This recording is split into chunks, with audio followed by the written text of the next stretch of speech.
most watched newscast in America. More Americans watch World News Tonight with David Muir than any other newscast. Surprise! I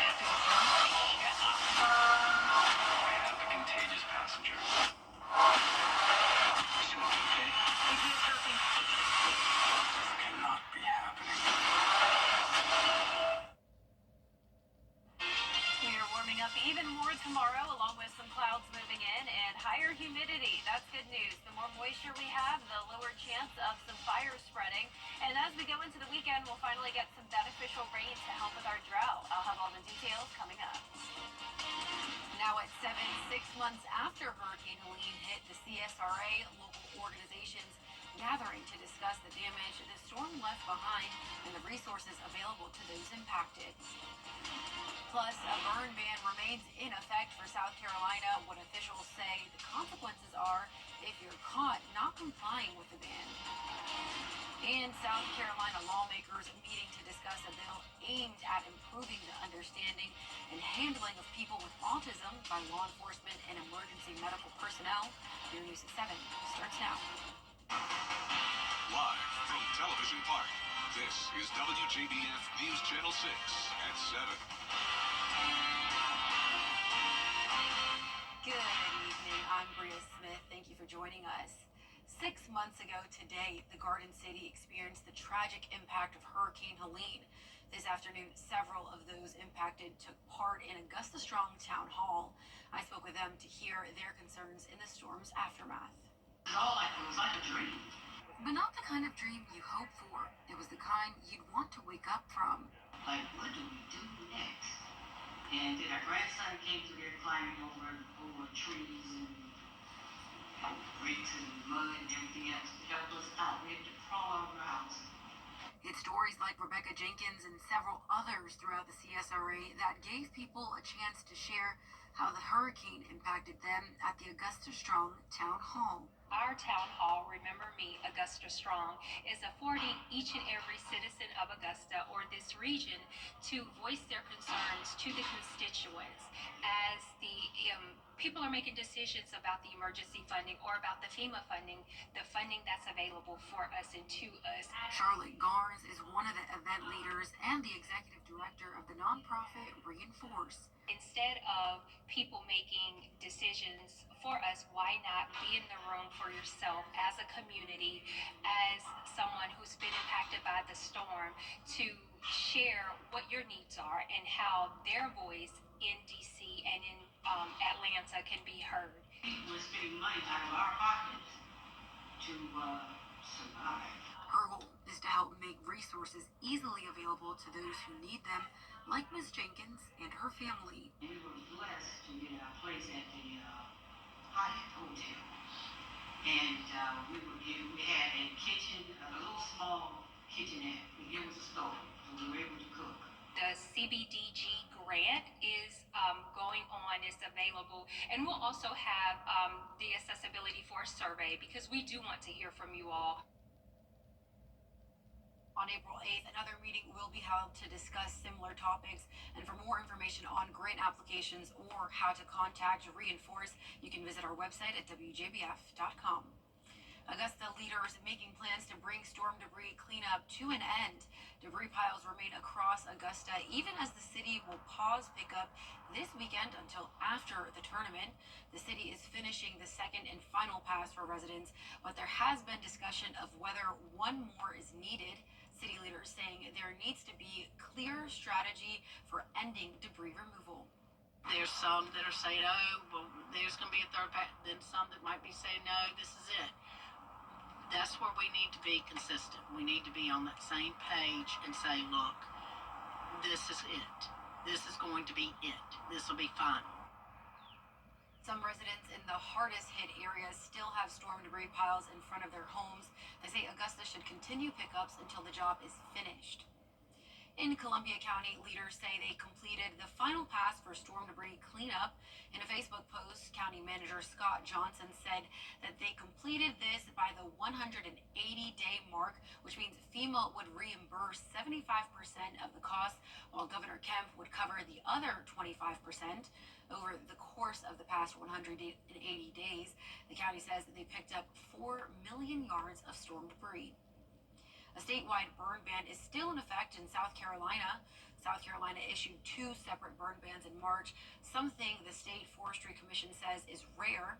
The second one went into effect March 21st, and they say it's imperative that people comply with the ban.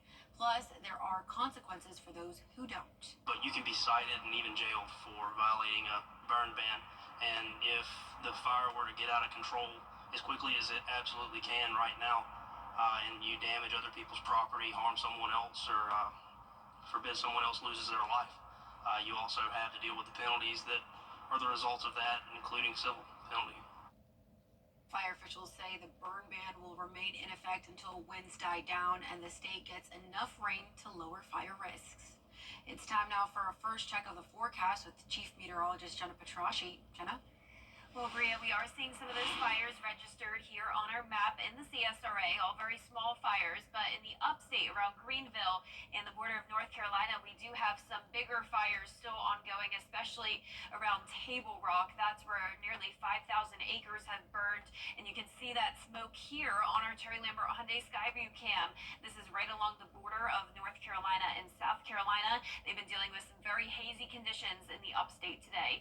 Our low temperature here in town was 40 degrees, so we started out our Thursday morning on a chilly note, but warmed up to 74 in the afternoon, lining up perfectly with our average. Around the CSRA, we're now down to around 70 in some spots like McCormick and Aiken, Augusta at 71, Millen still at 75, 74 in Gibson, and Saluda is our one spot now into the upper 60s. Relative humidity is still very low today, below 20% in some spots, so that's why we still have that fire danger threat, despite the winds being much lower today.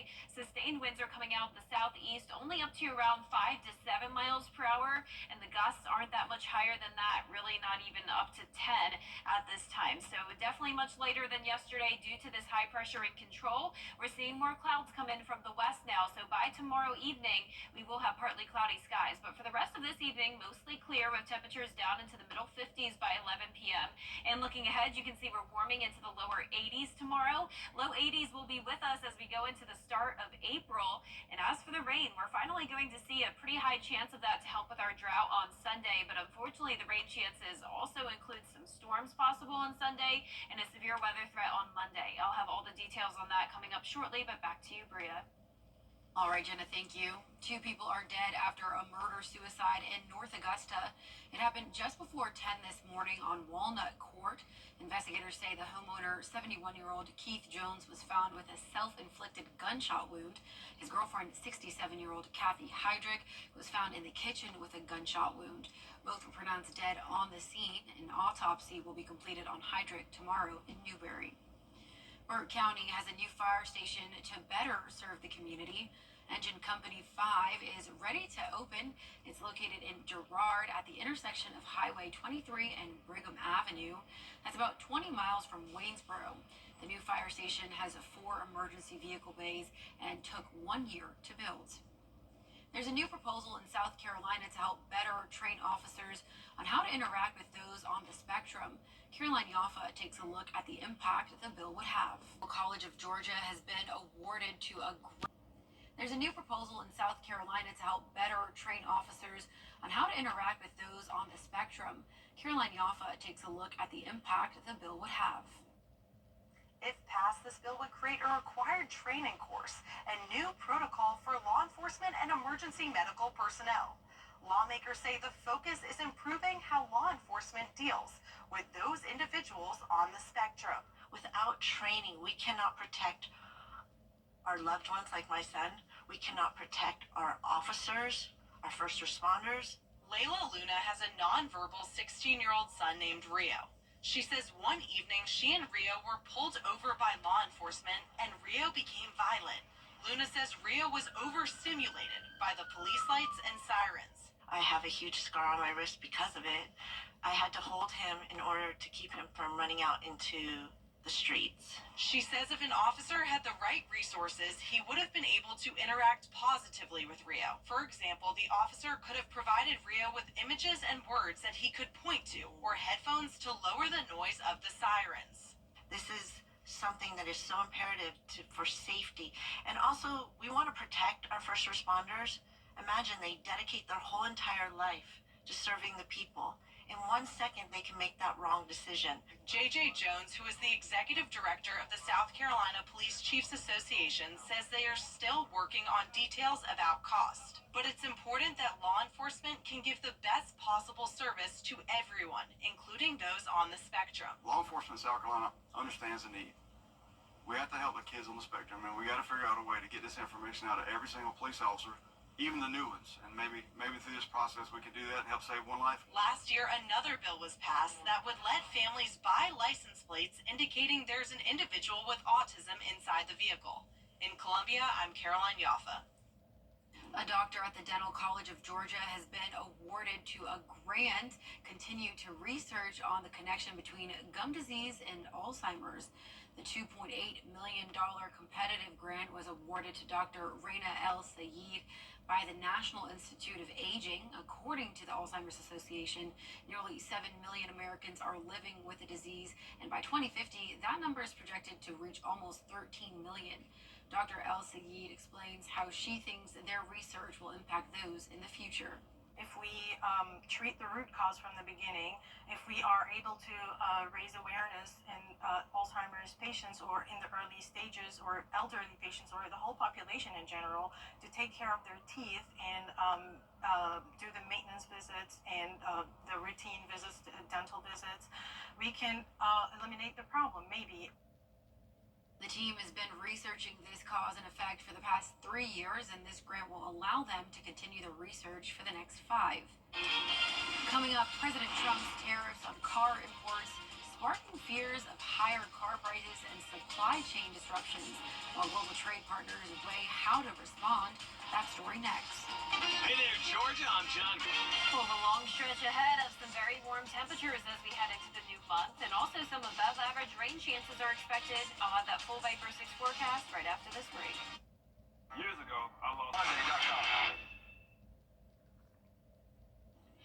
Now, your most accurate forecast with WJBF Live Viper 6. Welcome back and happy almost Friday to you. I hope you're having a nice work week so far. It's been pretty dry and very sunny lately, but you can see here on our Terry Lambert Hyundai Skyview cam, we are now seeing some cloud cover over in Emmanuel County. Here in town, we're sitting at 71 degrees, a southeast wind light at just 6 miles per hour, dew points only in the lower 30s, and our temperatures are now in the upper 60s there in Saluda, otherwise low 70s across the board. Our satellite and radar is showing high pressure exiting into the Atlantic, and more clouds will continue to move in tomorrow, so it will become a mostly cloudy Friday evening.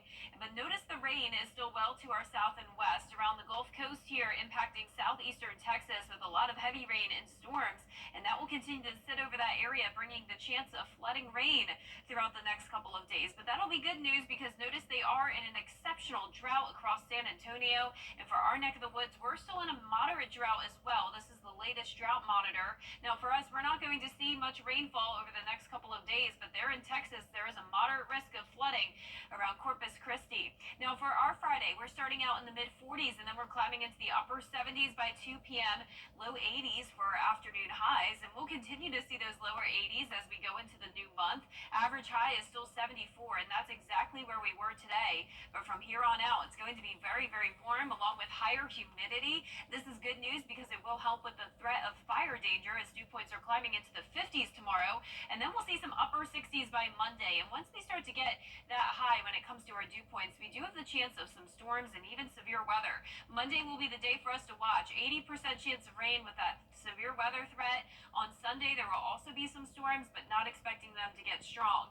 Here's the latest from the Storm Prediction Center for that final day of March. We're still under a 15% probability of severe storms, and we'll continue to watch this and keep you updated. But as of now, luckily, it doesn't look like we'll have a whole lot of fuel with this to develop those severe storms, but there's definitely going to be the chance. So we'll continue to watch it. Once again, we'll keep you updated once we get closer to the date. But as of now, Saturday will be nice and dry. So get the all clear there for any outdoor plans. It will be mostly cloudy though, winds coming out of the southeast, rain staying to our west at that point. But rain will be here early Sunday morning, so keep that in mind for any Sunday plans. You'll want to keep the reindeer with you.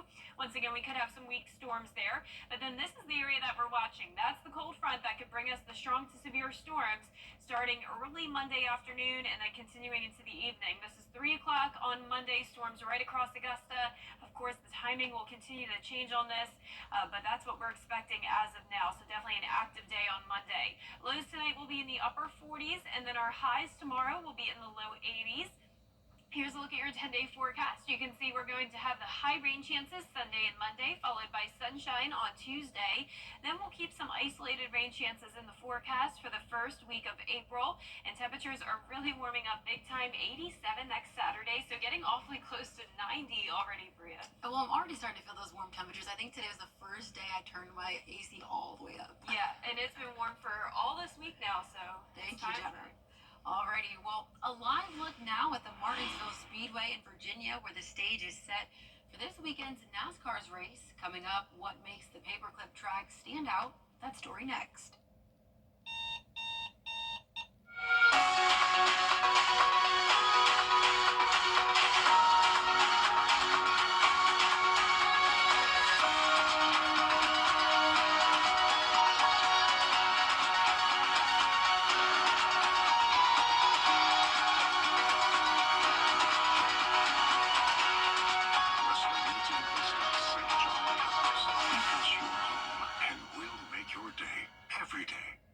Get ready, get set. The Live 5 for 6 mobile app. Download it today. The WJBF Live 5 for 6 Skyview Network is sponsored by Terry Lambert Hyundai. Low prices, big selection, and committed to quality customer service. A trip to Martinsville is unlike any other because of the history and tradition at a track like this, family operated since being built in 1947. Martinsville offers quite the experience for fans. Here's Kevin Connolly. All the great NASCAR drivers in the last 25 years have come through the Xfinity Series. It's the perfect proving ground for drivers to show they've got what it takes to be successful. Harrison Burton, at 24 years old, has a unique perspective. He's back in the Xfinity Series full-time after racing in the Cup Series. He even won a race at the highest level.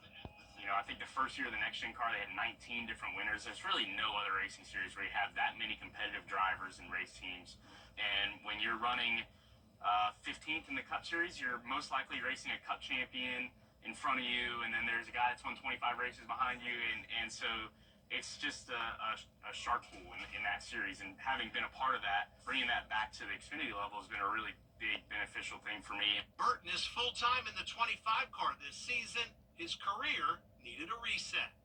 Having that fresh start and ability to kind of reinvent the structure of how everything works, reinvent the processes of how we operate our race team. I've been really fortunate to be at a lot of really good race teams and won races and know what it takes. Jesse Love is just 20 and in his second full season at Richard Childress Racing in the 2-car. He's already been to victory lane this season, so he's got a playoff spot. He's quick to say short track racing is not his cup of tea, but he's giving it his all to get better because he knows it'll be an important part of his career. Do a temperature check on the field, take the fruit while it's easy, and Martinsville is another example of that where everybody's all out all the time, 100%, and they're going for it no matter what. Don't be fooled by the small size of the Martinsville Speedway. Winning there is not easy, but being successful there does show potential Cup Series teams a driver has the skills needed to be a winner. I'm Kevin Conley reporting. During the Roast to Go anniversary sale.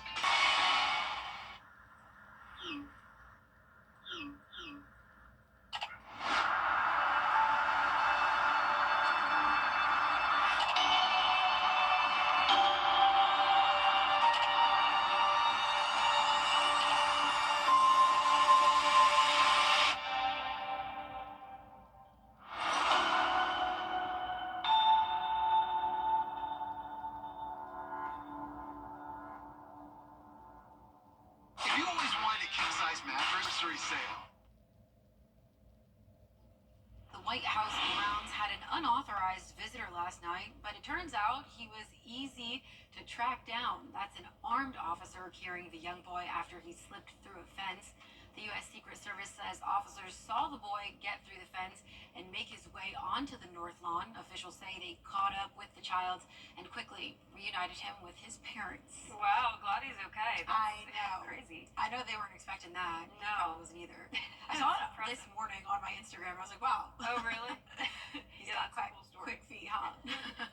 Well, our forecast is showing really nice weather still over the next several days, and we do have the chance of some rain and storms, but even that is pretty nice because we do have that drought. So we could use some rain, it will help wash the pollen away, but the next few days are dry and warm, and then we'll be back to sunshine Tuesday of next week. And next week we do have those rain chances, but it's not going to be a washout, just a few showers throughout the day.